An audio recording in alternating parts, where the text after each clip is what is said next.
So the new Fantastic Four film kicks off with some exposition, which explains how the team got their powers and that they are the Earth's main protectors in this alternate reality.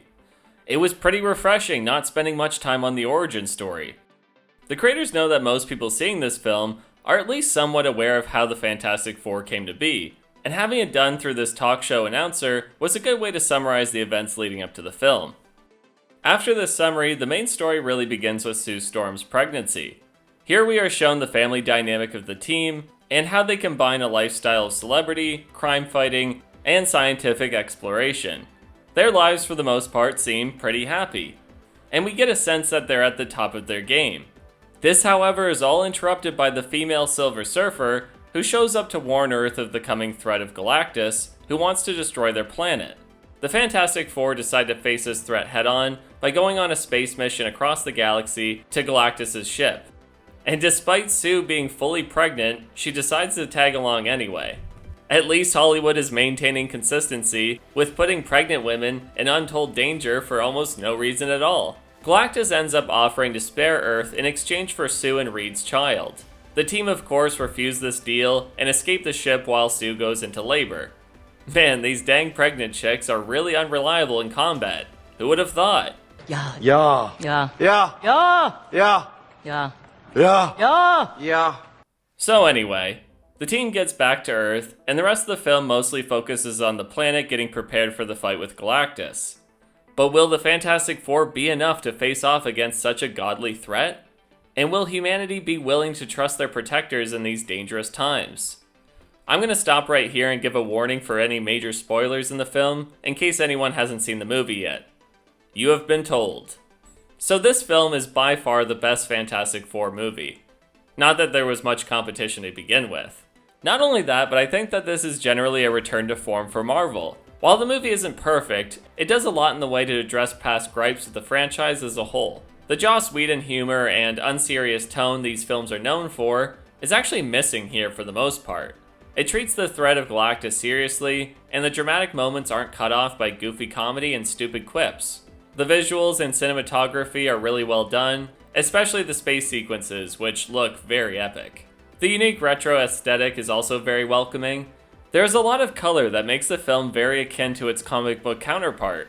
And the most pleasantly surprising thing about this movie is the lack of in-your-face political messaging.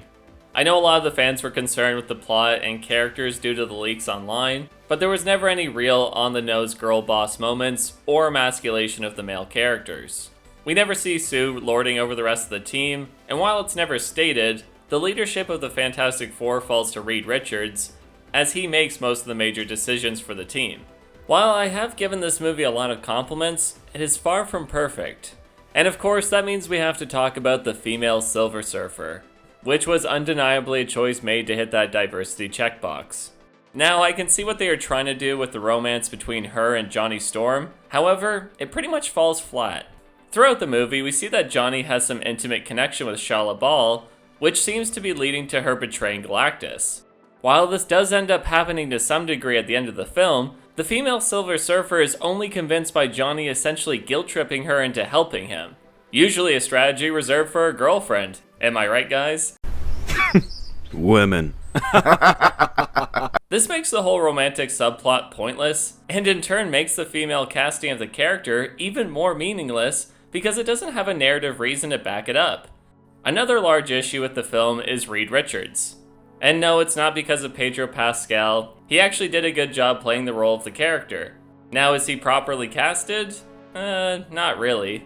There are certainly other guys in Hollywood that could have suited the role better, but overall, the failure of the character comes from the writing. So after escaping and returning to Earth, Reed explains what happened on Galactus' ship, and actually tells the people of Earth that they could have exchanged their baby for the planet's safety, but chose not to. This of course causes a huge problem with the team's public image, and humanity turns against them. The main problem with this scene is that Reed's statement is both avoidable and lacks proper context. Yes, Galactus initially offers to trade Earth for Franklin, however, he's also pretty quick to threaten to take the baby and destroy the planet anyway. So this offer by a world-destroying god can hardly be trusted. And to top it all off, Galactus wants Franklin to be his successor, so it's of course more dangerous for Earth and the rest of the universe to have another planet-eating god creature roaming around. My point being that this scene is simply there to stir up some melodrama in the story, which is easily resolved a few scenes later with a cheesy speech from Sue Storm. This moral debate of Reed refusing to give Franklin to Galactus also rings pretty hollow since he let a very pregnant Sue Storm confront Galactus in the first place. Why is he completely willing to take his unborn child on a mission across the galaxy, only to face a being that is quite literally able to destroy planets, but is completely against handing the baby over to save the world? Doesn't make any sense. Too bad.